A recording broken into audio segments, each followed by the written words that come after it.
Dodge TV studios, here's Terry Bell. Thank you very much, Jake, and welcome everybody to Community Comment.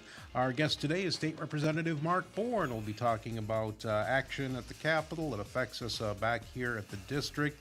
If you want to ask Mark a question or have a comment, this is a great opportunity. This is live on the air office hours. You can give us a call or a text at 920-887-9595.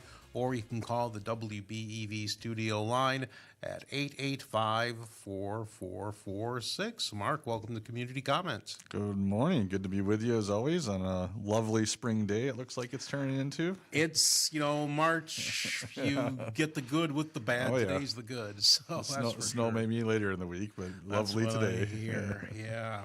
So last month, a very busy month for the Assembly. You voted on a number of bills during the session that had to deal with women's health. There was the postpartum bill and Gale's Law. Could you talk to us a little bit about why those two bills are so important? Yeah, and these got some pretty good coverage too. And I know that you had some stories last month, but we thought it was worth bringing up again today because they were they're important. And I thought maybe we could explain a little bit to folks about why they took so long, because they have been in the works, especially the postpartum one, for 5-6 years, and sometimes legislation takes a while. And so the postpartum one is about Medicaid, so folks that are on the state welfare insurance program. And it used to cover postpartum coverage for also after having a baby for 60 days, 2 months.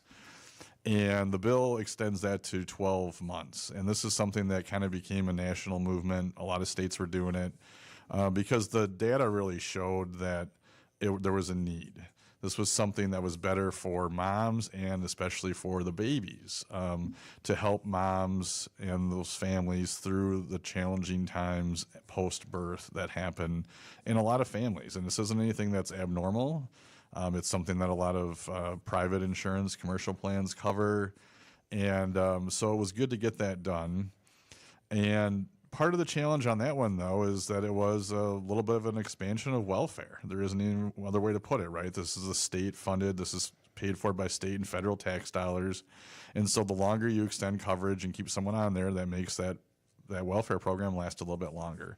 But it was something that certainly myself and others that have been advocating for a while thought it was the right thing to do because, like I said, the data really showed us the medical research and things that this is what was best for families, for moms, for babies. And so it was great to get that done. The other one, Gale's Law, a little bit different challenge there, but also equally important medically. This is one to include coverage for dense breasts. This is something for folks that a lot of families in Wisconsin have experienced breast cancer. A lot of them have experienced cancer in general, but breast cancer, certainly among women, something that's very common. And this is something that some private plans are starting to recognize that this additional level of testing for dense breast tissue to check for cancer was important, but not everybody felt that way. And the reason that this legislation gets challenging is because it becomes then a government mandate to put that in there. And there's certainly folks that think, these are private contracts between insurers and customers and medical providers and things, and those things should be negotiated and figured out in the private sector. And once the government mandates it now, that's going to go into every plan. And ultimately, that drives up the costs of plans. That's the reality of it, right? Someone's got to pay for it. And so everything that the government mandates, we saw this with Obamacare. When the feds mandated that, it brought a lot of great things for a lot of people, but it also brought a lot of higher prices because it mandated a bunch of things by the government saying your plans have to do this. They have to recognize this now. They have to be available for this and things like that. And it set those standards, and that comes with a cost. And so every time the government mandates something, that does come with a cost. But this is one where I really thought it needed to be mandated because of the public health risk. We know now so much more about cancer than we did even just a few years ago.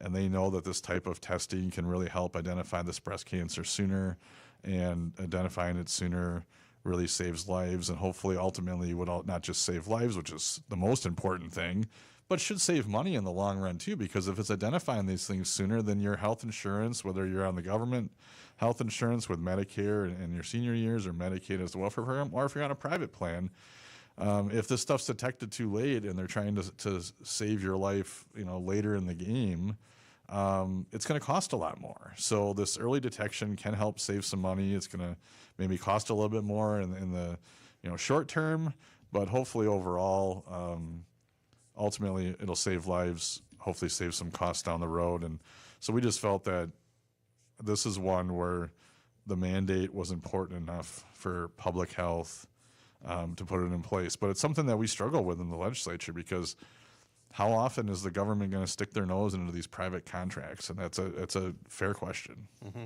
Sounds to me, reminds me of that saying about an ounce of prevention and a pound of cure. Yeah, I mean, that's kind of what it is. But then you can, again, the debate is how far do you go with that? And sometimes, everything can help someone, probably, but it's a numbers game and trying to figure out how to help the most people. And we just felt that this breast cancer one was an important one. There was another highlight, constitutional amendment that got a vote. It would ban the governor from using his partial veto to increase taxes and fees. And could you tell us a little bit more about that? Yeah, so it's constitutional amendments. They'll be coming to the ballot for the voters to decide later this year. But it's an important one because we saw with the governor's 400-year veto, people saw on their property taxes late last year the effects that has. And we think that one person shouldn't be able to raise taxes. That's not the way our system is supposed to be set up, right? That isn't the way our federal constitution structured our government. It isn't the way most states followed, including Wisconsin. The legislature is supposed to have the power of the purse, as they say. And so the legislative body closer to the people and with numbers where you have to convince in our house at least 50 people that it's the right thing to do. We think that's the important route to go for increasing fees and taxes, and allowing a governor to just do that unilaterally gets a little bit, kind of back to I know this weekend one side of the political spectrum was having their No Kings rally. I find that ironic. That's obviously focused on the president, but if you look at what the governor's doing with these sorts of things, it's the exact same thing at the state level.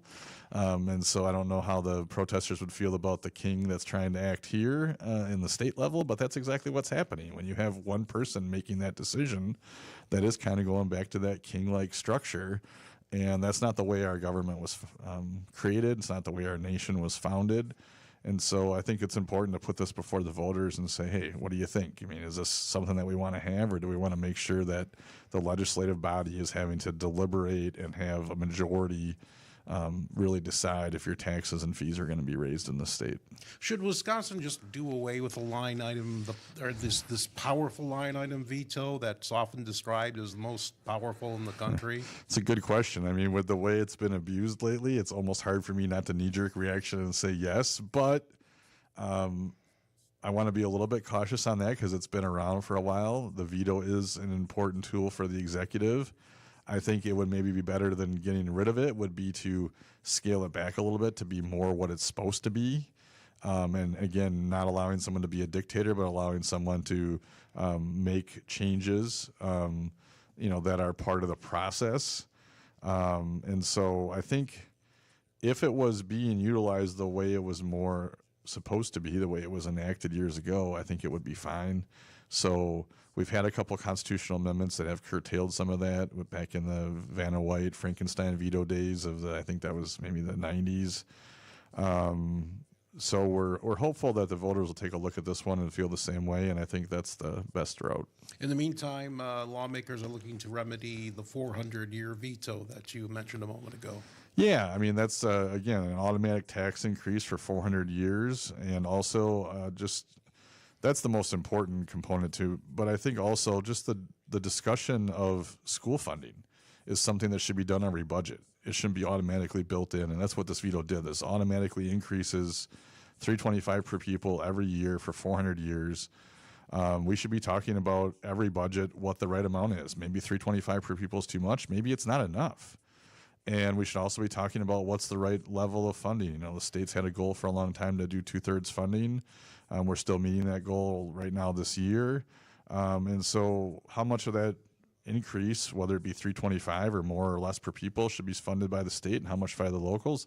Those are all things that should be debated every budget and not just baked into the cake for 400 years. It's kind of ridiculous. And so, we did pass that legislation. I expect the governor will probably veto it, but that's all part of the process to keep the discussion going. But I think it's better if we're deliberating on a 2-year budget every 2 years. K-12 education funding is an important part of that, just like everything else is, and it should be part of that discussion. Our guest is State Representative Mark Bourne, and you're listening to Community Comment on 95.3 WBEV, powered by Daily Dodge.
Thank you very much, Jake, and welcome back to Community Comment, everyone. Our guest today is State Representative Mark Bourne, talking about developments at the state capitol that affect us back here in the district.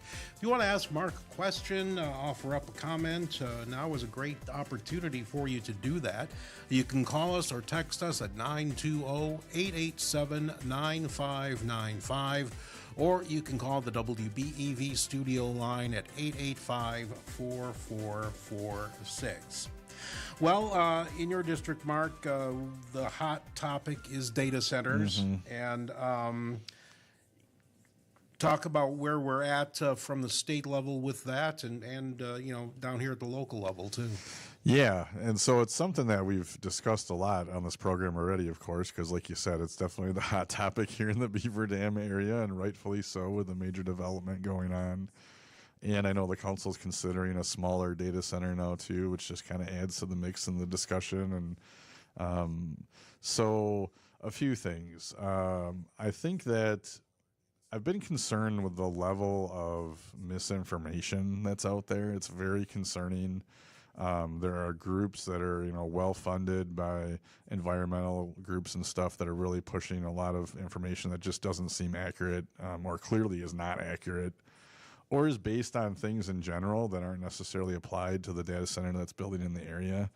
And I don't think that's helpful, and that's very concerning. And part of why it's so concerning is because there are real issues, right? There are real questions. There's legitimate questions about what's happening here, because this is really new to us. This is, even if this is the future of economic development or the future of the future, right? AI and things. I mean, I think it's happening, right? But there still is a lot to learn about it and a lot of fair questions that folks have. And so this misinformation that's going on is pretty concerning. Certainly appreciate that, local media has been trying to get, the right information out there, or at least get both sides of it. That's been a little bit helpful, but I think some of the legitimate questions are, especially probably the top one is on protecting the ratepayers, the cost of the energy usage, the electricity usage at these facilities. How does that work? What's the mechanism to make sure that ratepayers are protected? That's why Senator Jagler and I and our colleagues introduced a bill. One of the key components of that bill was to make sure that ratepayers were protected, that these companies paid their own way on creating the electricity for their facilities. Now, Alliant Energy tells me that's already state law. That's already supposed to be applied that way. Meta says they're going to pay their way. That's what they said at their announcement, whenever long ago that was, 6-7 months ago now here in Beaver Dam. And that all sounds great. And, I wish we could all just trust that the system's going to work and the Public Service Commission is going to make sure that those things are applied correctly. But it seems to me like it's a gray area. When Alliant tells me that Meta is going to pay their own way in the Beaver Dam project, and I say, that's great. Show me how that works. Well, they say it's complicated. Well, that's why we did the bill, right? That's why we passed the bill in the Assembly. Unfortunately, the bill stalled in the Senate, so I think the odds of it passing now this session with at least the regular session wrapping up are low, and that's unfortunate, but that's the way legislation works sometimes. Sometimes it takes time.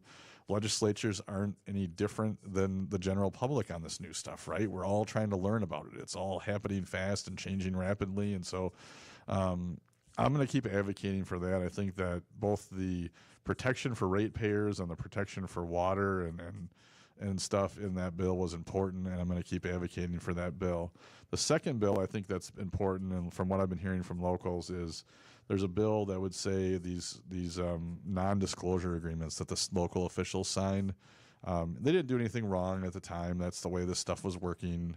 But I think we need to ban those for projects like this, because the community has a right to know what's happening, and the information should be shared. I was glad to see a couple of weeks ago that Microsoft said their new corporate policy was going to be not to do these NDAs anymore with local governments on these projects. I think that's a good thing. I hope that more places do that, but I think we should continue to push to put it in the state law too, to make sure that this stuff is public and folks know what happened. I mean, obviously, the locals followed the law. You can go look at the minutes from November 2024, December 2024. They did their annexing and things in a public meeting, and their developers agreement ultimately in a public meeting. But more transparency would have been better. And I think even a lot of locals recognize that now. And so, that's something that I think we're going to try to fix. And I think the third thing that I think has been concerning on the misinformation campaign is, and we've talked about this before on this show, and so I don't know if we'll be reaching any new folks on it today, but in the early part of 2025, I introduced, and ultimately the governor signed a bill that I worked on with Rep. Brooks from the Port Washington area that allows for a limited exemption for TIF districts, tax incremental financing, that excludes these data centers. And that's because in order for future economic development to happen in these communities, these giant projects would suck up all of the space that's allowed under law. It's 12% of the total spending. It's community can only have set so much in a aside data so center. much for TIDs, and if a data center takes it all, there's no opportunities for anyone else. Right. And so Beaver Dam came to me and said, look, we've got this deal for this data center, and we passed it a couple months ago, It's coming. The construction is going to start soon, but we'd like to exempt this from the TID because we want to do more residential TIDs, like the one that's off of Olinger Road that's been very successful, or Commerce Drive, maybe when it comes into the city there, but out on the north side. Or we want to be able to do more in our industrial TID because that's getting full. Out where like Western Construction is there, and so. We want to be able to keep doing economic development, but we don't want this one that we're doing right now to limit it. Well, the groups that are against the data center are saying that this bill was what allowed the data center to happen.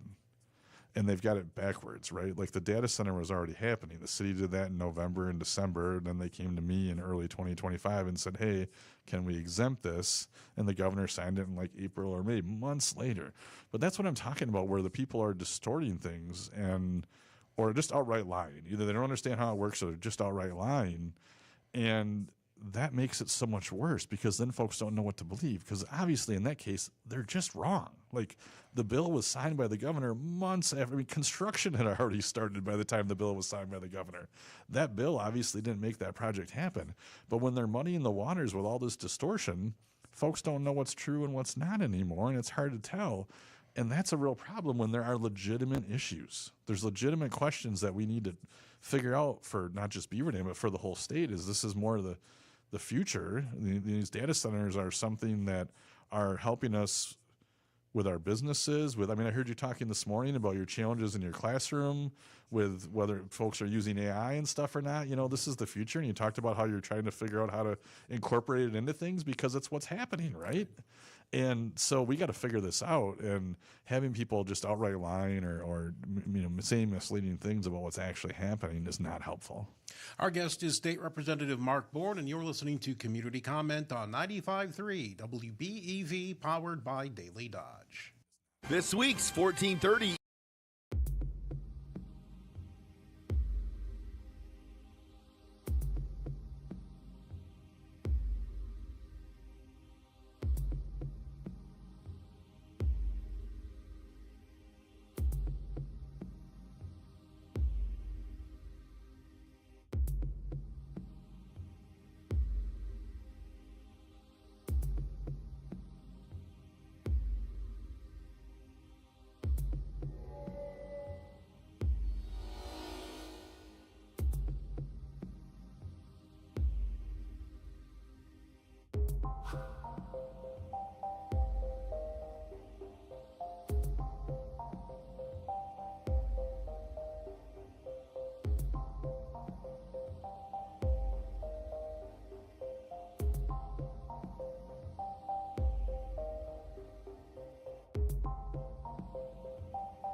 with Terry Bell, who is in the Daily Dodge TV studios. Again, you are listening to 95.3 WBEV, and here is Terry Bell. Very much, Jake, and welcome everybody back to the program. Our guest today is State Representative Mark Bourne. If you have any questions or comments for Mark, this is a great live, over-the-air office hours opportunity. You can do that. You can call us or text us at 920-887-9595, or you can call the WBEV studio line at 885-4446. Before we broke for the news, we were talking about the data centers and some misconceptions that are out there, some misinformation that may be muddying the water as far as, what people understand about what's happening. You mentioned TID districts. You said there's also some misunderstanding about water usage. Yeah, this is another one where, there's all this information that's being put out there mostly on social media by some of these groups about this massive water usage. And I mean, it certainly does use water, but these facilities have greatly improved on this over the years, and this being a closed-loop system, it's going to use a lot less water than stuff that was built in the South a decade ago and stuff, and so to be using this old data is just misleading. And, these facilities, as most do with technology and time, have greatly improved, right? You can look at anything historically. I mean, like when I toured Kirsch Foundry downtown several years ago, I was stunned to see how high-tech and how clean it was. You don't think of foundry work as being something that's clean, right? Because a generation ago, it wasn't. It was a very dirty, hot, tough job. And there's still parts of it that are. But a lot of it I saw was, people wearing polos and air-conditioned rooms with technology that was doing a lot of the work now. And these were folks now that are engineers and computer scientists and stuff doing this work, and it's a whole different thing, right? And there's a lot of that in manufacturing, and so this isn't any different, right? Data centers have greatly improved that, and so, whether it be misunderstandings or just outright dishonesty on what TIF legislation actually does and what it means, or misleading intentionally or again unintentionally by just using old data from former facilities and things like that, it all makes it a lot harder, right? And so, and we look at these projects, and even just looking at individually, like the one in Beaver Dam isn't the same as the one in Port Washington, and isn't the same as the one down in Mount Pleasant. And these are different size facilities. These are different corporations that are doing them. I mean, that's one thing. When I heard that Meta was going to be the one doing the one here in Beaver Dam, I started looking into their corporate policies because that's who we're dealing with. Well, Meta is run by California liberals, right? That their corporate policy is pro-environmental. They're trying to be zero water usage and things. I mean, this is their corporate policy, their public corporate policy that they're doing on all of their facilities, not just data centers. So that should mean something different than a company that we don't really know much about from Colorado that's building the one in Port Washington. That's not a well-known, that's not a Microsoft or a Google or a Meta. It's a company that builds data centers and contracts with others and things. Not that they're doing anything wrong. I don't know anything about them. That's the point. We don't know much about them. But in the case of Meta, that's a corporation that we know a lot about. And I'm not saying it's all good either. I mean, there's positives and negatives with any corporation. But it's stuff that we can know things about and learn about and apply specifically then to this project. And so these generalizations about what some data center in the South did 10 years ago, well, I don't know how relevant that is to one that's being built in Beaver Dam right now, right? And so we should get the information, the data, the stuff that's available to us. And there's a lot of it available now. Like Meta has been sharing a lot of things since they announced late last year that they're the partner here. The Public Service Commission has required Alliant Energy to share more things here in the last few weeks. I think it was a few weeks ago about the plan for the electricity there. So that information is becoming more available, and we should be utilizing it to learn and then to do the things that we need to do to make sure that we're protecting local ratepayers and our local environment and gaining the benefits that come with economic development. It can be both. It doesn't have to be one or the other. Let's talk about some other things going on around Wisconsin. The state's outdoor recreation industry has been booming, and that's due to, in part, with some help from the legislature. Yeah, this is something we started, I want to say maybe 3 budgets ago. I'm trying to remember now. They all start to blur together. We created this Office of Outdoor Rec. Used to be 3 positions. Now it's 2 with an offset for a different thing that we'll probably talk about in a little bit. We were talking about it off air earlier. But this outdoor rec office is really focused on expanding this in tourism. And it's important. I met several years ago with the tourism secretary at John Deere Horicon Works, just down the road from here, because like their gator line that's made there is a key part of this, right? They're one of the industry partners that's part of outdoor recreation. And so as we've done more to improve trails and things in Wisconsin, we've done more to network with these industry partners to really promote it. And I think it's, I saw the data last week. I want to say it was like a $12 billion upper to our, state budget, to our, not our state budget, sorry, to our state revenue, our economic revenue in the state. So that's an important part of revenue in the state of Wisconsin that's growing our economy, and ultimately then does end up with, sales tax and income tax and things that are tied to that does ultimately end up in our state budget and funds roads and schools. But so it's been a successful program and an important part of our economic engine here in Wisconsin.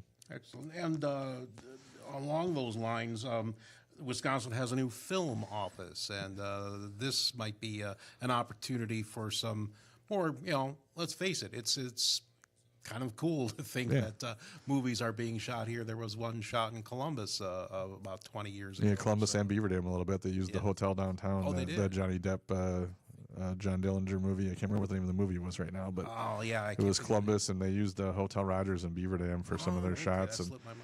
Yeah, so that's what we're trying to do here, and not just cool, but again, economic development, right? It drives the economy. When production crews come in, they spend money, they spend resources, they use local contractors for things. Like they had to remove the carpet on the steps outside the hotel when they did that movie. I remember, because it was the wrong color for the shot. And then carpet has to go back in, right? And so you're getting local work, local contractors, construction, things like that.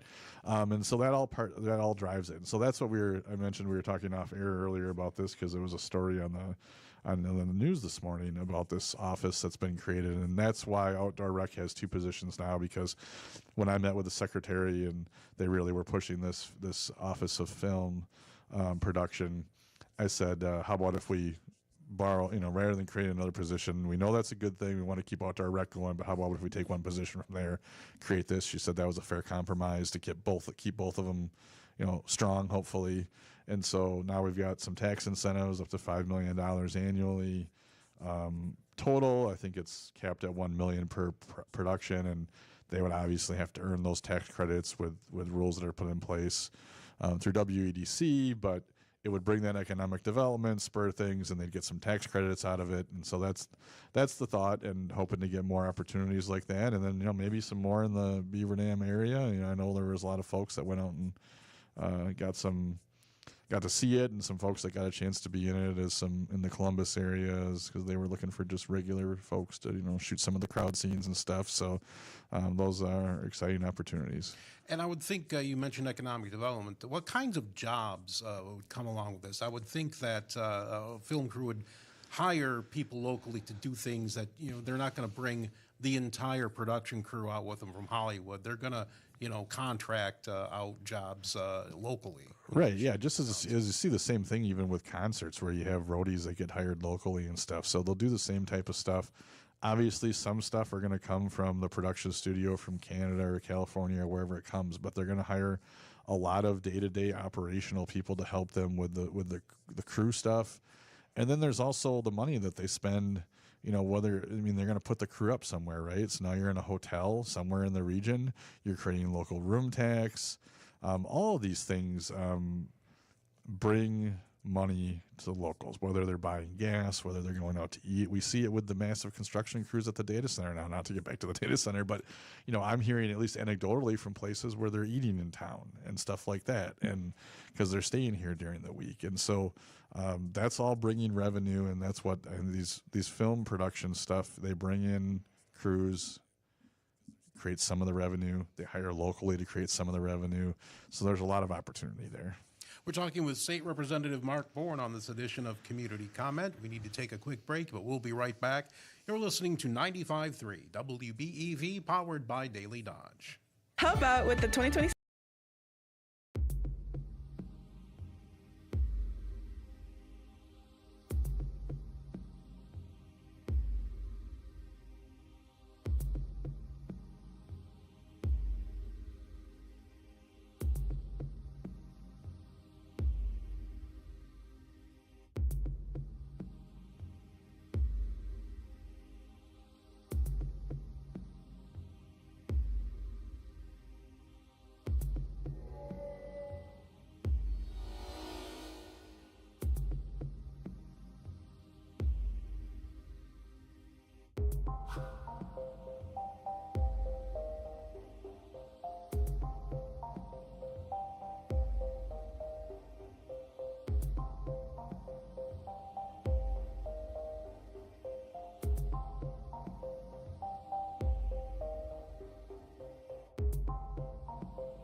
Thank you very much, Jake, and welcome back to Community Comment, everybody. Our guest today is State Representative Mark Bourne. We still have a few minutes. You can offer up a question or a comment. You can call or text our studio line at 920-887-9595. That's the talk and text line. You can also call the WBEV studio line at 885-4446. Well, the floor work for the legislature is done for the year, as it often wraps up early on an even-numbered year. Right. But that doesn't mean there isn't still a lot to do and a lot more that could still happen. Yeah, there's a few things. There's two different ways that we can come back into session yet, and I heard you and Wade talking about this a little bit this morning on the morning show. It's either a special session or extraordinary session. That was the word I was looking for, extraordinary. Yeah, it's a weird word, right? And really, they're the same. as far as how they would operate, the key differences is who calls them. When we come into special session, the governor calls us in. When we come in an extraordinary session, the legislature calls themselves in, and both houses have to agree to do it. So the Senate and the Assembly would jointly agree to come in an extraordinary session. Right now, we have a special session call from the governor, looming, I guess you could say, for April 14th, where he wants us to take up a constitutional amendment on gerrymandering.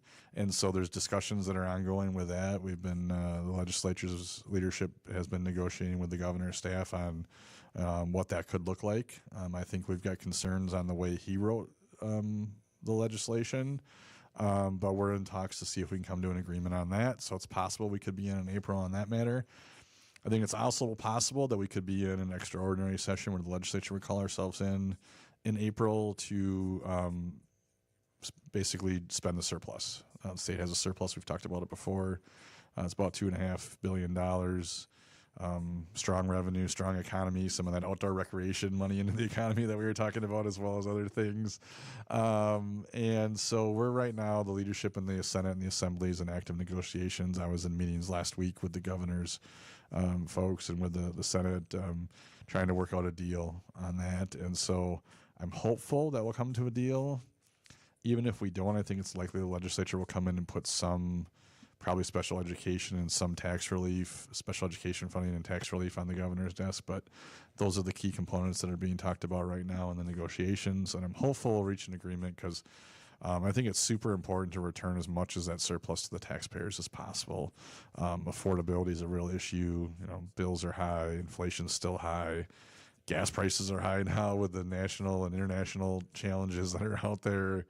And so I think, you know, whether it be rebates that are being talked about, property tax reliefs being talked about, but some way to return a lot of that money to the taxpayer. The governor's obviously advocating for more spending, especially on the education side. So the compromise will probably include some component of both those if we figure it out. But I'm hopeful that we will, and hopefully we'll be in April sometime to address those two issues. Do you have any strong feelings about whether that returning the money to the taxpayers, you say, does come in the form of rebates or does come in the form of a change to the tax code? Would there be a better way, or are you just open to anything? I'm open to anything that gets it back, first and foremost. Now, my preference would be ongoing property tax change because that's ongoing and a rebate's one time. But if the compromise means a one-time rebate, it's the Speaker Voss always says tax cuts are like cake. They're all good. There's just different flavors. You might like some better than others, but they're all good. So anything that returns money to the taxpayers is like cake to me. It's all good. There's better ways to do it or ways that I would prefer, but any way we can get money back into your pockets, you overpaid, you know how to spend it better, that would be my preference. What does this time of year normally look like for you in general, regardless of the specific dynamics of 2026? Yeah, so with the regular session wrapping up, it's what's super great about that is that a couple of things. One, I get to spend more time in the district and less time in Madison. That's always better, if for nothing else, mental health, to be out of Madison, right, and be back here in God's country in Dodge and Fond du Lac County. But it allows me then to do a lot of meetings. Like this afternoon, I've got a meetings in Waupun on some of the prison issues, right? And, you know, those are super hard to schedule when we're in session and I'm in Madison a lot. There still is some time on Mondays and Fridays for those, but it's really limited. And now we have more time where instead of being in Madison 3 or 4 days a week, I'm in Madison probably 1 or 2 days a week, so we can schedule more of these things. So, you know, we're scheduling a lot of constituent meetings. We're scheduling a lot of meetings with stakeholders like businesses and things, or the prison today, for example. You know, I'm able to attend more of those quarterly prison meetings that they have, the community meetings that they have in Fox Lake and Waupun. And those are all super important to be able to do the job, right? If you're just in Madison all the time and not really, and only, you know, basing, you know, what's going on in your district on who happens to write you or what you're seeing on social media, that's not a good way to do this job. And so I think that sometimes people that don't understand that there's so much more that goes into this than just being on the assembly floor, right? I mean, we couldn't even have enough more floor periods necessarily if the work behind the scenes doesn't have time to happen. We have to be able to go to these meetings and learn about the issues so that we can do the legislation, right? We have to be able to have committee meetings and create the bills and draft the bills. And like I said earlier on stuff we were talking about, sometimes it takes years for people to learn enough and get comfortable with new things and passing that legislation. Sometimes the legislation can happen in a few weeks. Sometimes it takes years. And so all that work has to go on. The committee work continues. The Joint Finance Committee never stops. We continue to meet. Just last week, we got 2 new 1310 requests, and what that refers to is a part of the statute that governs the part of the power of the committee, and that's where agencies ask us for additional money from different financing mechanisms. Usually it's segregated revenue or program revenue, but we got requests from the DNR and the Department of Military Affairs last week for some program revenue that they have in place, but they don't have the authority to spend because it wasn't built into the budget that way. And so now we're going to decide what their request is and if we're going to give them additional authority to spend that money. And so that work continues. We have settlements from the Department of Justice still coming in. I think we have one pending now before the committee. So we're doing our due diligence on that stuff in the committee, and the committee will meet again in the coming weeks, and then again in the coming weeks, and again, that work continues, and that work. The committee can't just meet without the work that goes on behind the scenes, right? And some of that staff work, but some of it's me. I mean, last week I met with the secretary from the Department of Health because there's a 1310 request before the committee, and it has some issues. Actually, maybe that's a passive review request, which is different. But whatever. They've got business before the committee. The details aren't as important. But we're trying to work out because there's a difference of opinion on the right way to do it. And so I met with the secretary, and we can continue to work on it. And I think we're getting closer. It's on an important topic about crisis care in our communities, and so we're trying to work through these things. But sometimes that means more meetings and more research and more work, and so that stuff continues. But the best part about not being in session so much is definitely being able to spend more time in the district. That's super important, and it makes it easier to make programs like this work, which are a great opportunity to communicate with my constituents, but also just to do, I'm meeting in the coming weeks with the landowner that's got concerns about what is happening on their land with the data center construction. And so I'm meeting with her and her husband to learn more about what's happening there, to see if the DNR is doing what they can to help there, or if they're not, and if they need more resources. That could be a legislative fix, or maybe the DNR just isn't doing their job well. I don't know yet because I don't have enough information, and so I'm going to learn more from them. I'm going to learn more from the DNR, but those meetings all, take time, and so it's great that when the session wraps up, there are windows to have that opportunity to work on these things so that I can learn more to better serve the district. And then we can also learn when we need to learn to make the right decisions, whether it be in the committee or ultimately on the legislative floor. Very good. State Representative Mark Bourne, the hour flew right by. Thanks again for joining us. Good to see you as always. You're listening to 95.3 WBEV, powered by Daily Dodge. This week.